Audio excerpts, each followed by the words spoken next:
दीनदयाल उपाध्याय गोरखपुर विश्वविद्यालय की दीनदयाल उपाध्याय शोध पीठ में आपका स्वागत है। हमारी यशस्वी कुलपति प्रोफेसर पूनम टंडन जी की प्रेरणा एवं शोध पीठ के निदेशक प्रोफेसर हिमांशु चतुर्वेदी जी के प्रयास से प्रारंभ भारत के महान चिंतक एवं विचारक पंडित दीनदयाल जी उपाध्याय पर के विचारों पर केंद्रित एक विशेष व्याख्यान माला में आप सभी श्रोताओं का हार्दिक स्वागत है। इस व्याख्यान माला में मैं पंडित दीनदयाल उपाध्याय जी के व्यक्तित्व एवं कृतित्व पर बात करूंगी।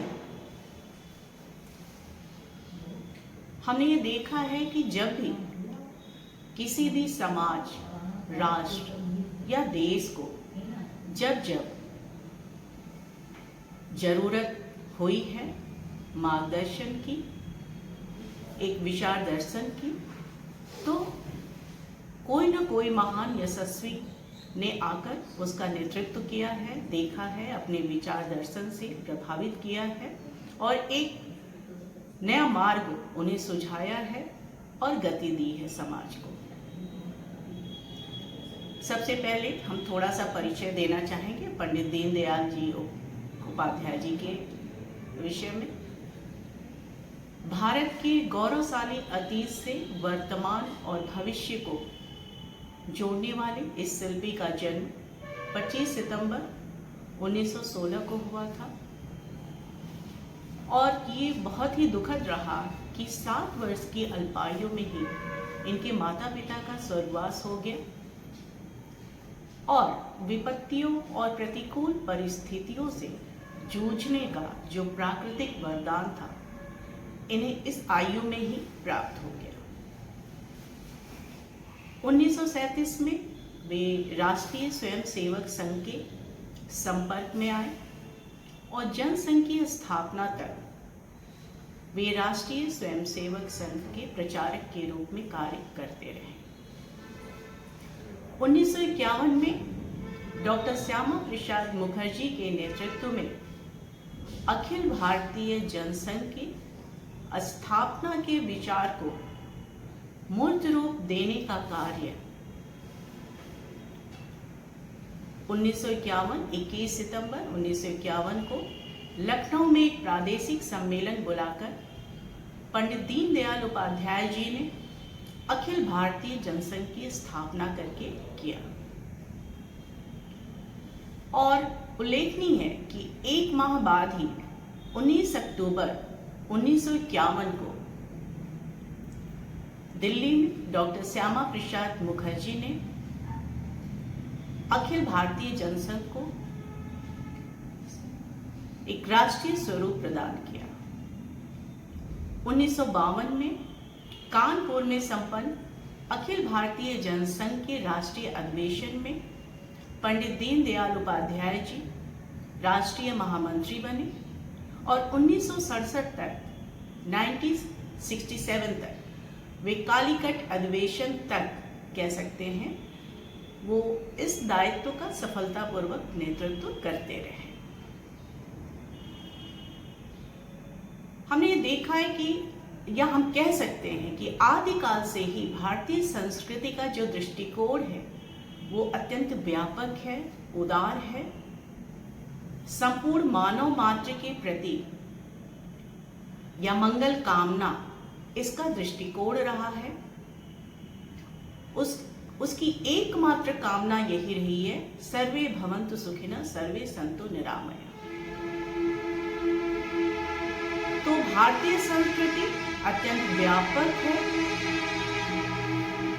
उदार है, मानव मात्र के प्रति आत्मीय दृष्टिकोण रखने वाली है और हम कह सकते हैं कि हमारे प्राचीन ऋषियों ने ही नहीं, हमारे विद्वानों, साहित्यकारों, जो आधुनिक विद्वान हैं, साहित्यकारों और कवियों ने भी मानव मात्र और अपने आधुनिक भारत को इसी रूप में देखा है। भारत और संस्कृति के प्रति ऐसा ही आदर और श्रद्धा भाव रखने वाले व्यक्तियों की प्रथम पंक्ति में स्थान पाने वाले व्यक्तियों में थे पंडित दीनदयाल उपाध्याय जी।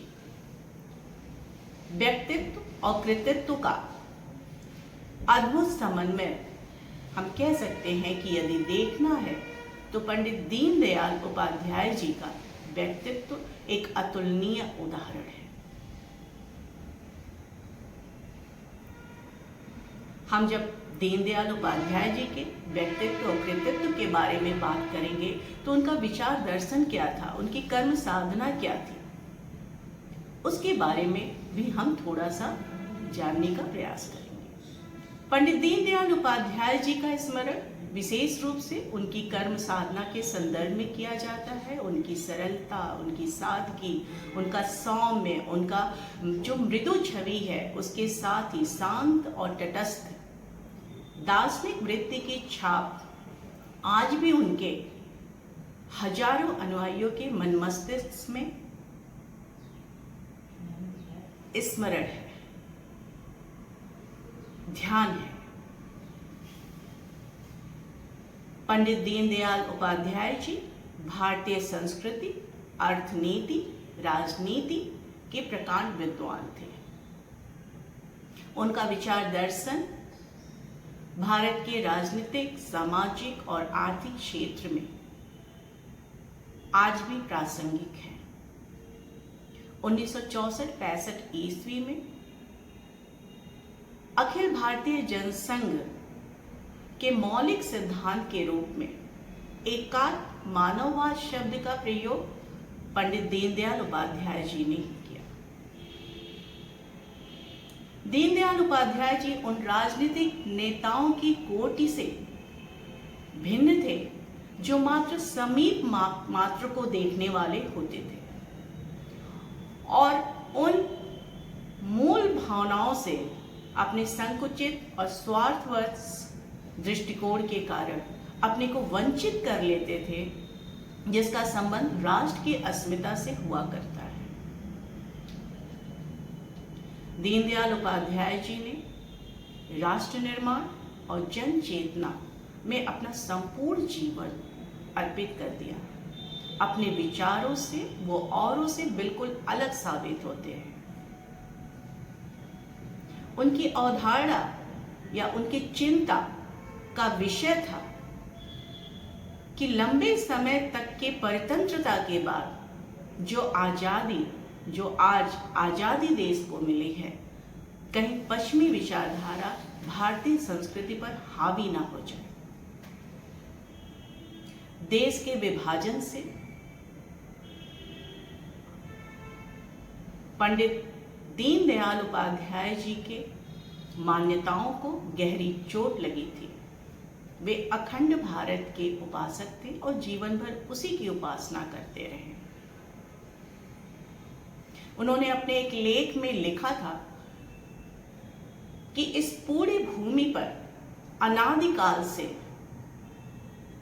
जो प्रजा उत्पन्न हुई है तथा आज जो है,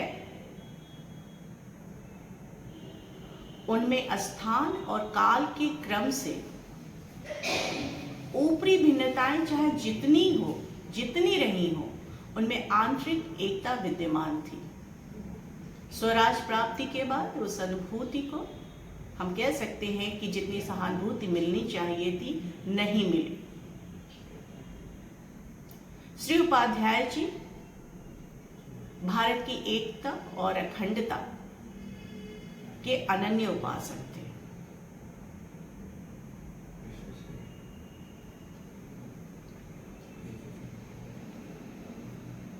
अनन्य उपासक थे और उनका मानना था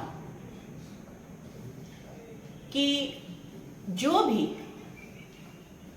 भारत में रह रहा है, यहाँ का पानी पीता है, यहाँ का अन्न खाता है, यहाँ की हवा में सांस लेकर जीता है, वह कोई हो, वह भारतीय है और उसे भारतीय जीवन के साथ समरस होना चाहिए। इसीलिए हम कह सकते हैं कि वो भारत की एकता और अखंडता के अनन्य उपासक थे। उनका मानना था कि भारत में रहने वाला, इसके प्रति ममत्व की भावना रखने वाला मानव समूह एक जन है। उसकी जीवन प्रणाली, कला, साहित्य, दर्शन सब भारतीय संस्कृति है और यही भारतीय राष्ट्रवाद का आधार है। भारतीय संस्कृति में निष्ठा रहे तभी भारत एकात्म रहेगा।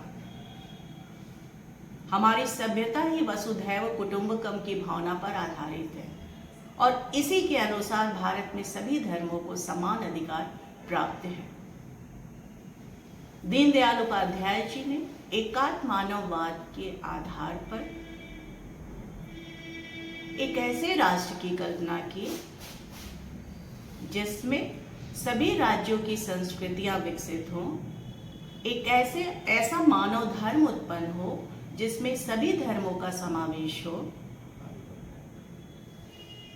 जिसमें व्यक्ति को समान अवसर और स्वतंत्रता प्राप्त हो, जो एक सुदृढ़, संपन्न और जागरूक राष्ट्र कहलाए। उनका सीधा मानना था, उन्होंने कहा कि व्यक्ति का अर्थ मात्र या सिर्फ उसका शरीर नहीं है, उसका मन, उसकी बुद्धि और उसकी आत्मा भी है। दीनदयाल उपाध्याय जी का जीवन दर्शन और विचार उनके व्यक्तित्व का वास्तविक दर्पण है। यहाँ यह भी उल्लेखनीय है कि उनकी कथनी और करनी में अंतर बहुत ही कम था, अर्थात जैसा उनका विचार था वैसा ही उनका व्यक्तित्व था। उनका चिंतन चिरंतन सिद्धांत पर आधारित था। दैनिक जीवन की हलचलों की अनुगूंज उनके विचार दर्शन को और मौलिक बनाती है। दीनदयाल उपाध्याय जी मूलतः समाज सुधारक थे। वे अंधविश्वासों, रूढ़ियों, संप्रदाय के भेदभाव का निर्मूलन सामाजिक उन्नति के लिए आवश्यक मानते थे। वे अखंड भारत, खुशहाल भारत के प्रबल समर्थक थे। भारत को समृद्धशाली और आधुनिक राष्ट्र बनाना उनका सपना था। उन्होंने कहा था कि कोई जन समुदाय, कोई जनमानस यदि पिछड़ा हुआ है, अशिक्षित है, निर्धन है, तो उसे सक्षम बनाने का समान प्रयास या सारे प्रयत्न वर्तमान पीढ़ी को करने चाहिए या करने होंगे। चरैवेति चरैवेति उनके जीवन का प्रमुख प्रेरणा स्रोत मंत्र था। संगठनात्मक कुशलता, सबको साथ लेकर चलने की जो अद्भुत क्षमता थी, वही उनकी पहचान थी।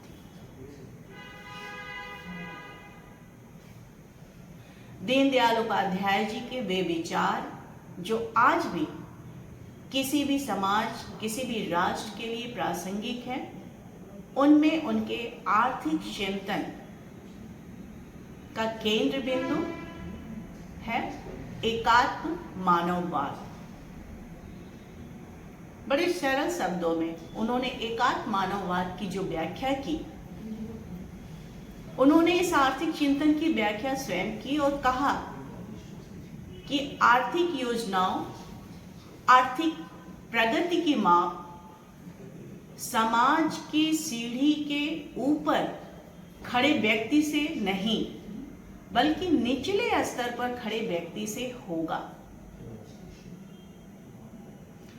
शासन के नियम और व्यवस्थाएं, योजनाएं और नीतियां, प्रशासन का व्यवहार, भावना की परिधि में कुल मिला के हम कह सकते हैं कि इसमें यहाँ निचले स्तर पर खड़े व्यक्ति को होना चाहिए।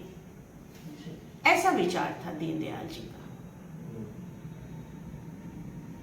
हमें ये समझना होगा, उन्होंने साफ कहा कि हमें ये समझना होगा कि जो भी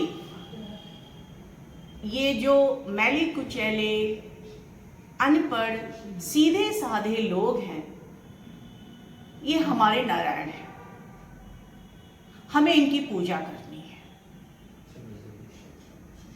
और यही मानव धर्म है, सामाजिक धर्म है और राजनीतिक धर्म भी है। राजनीतिक धर्म भी यही है।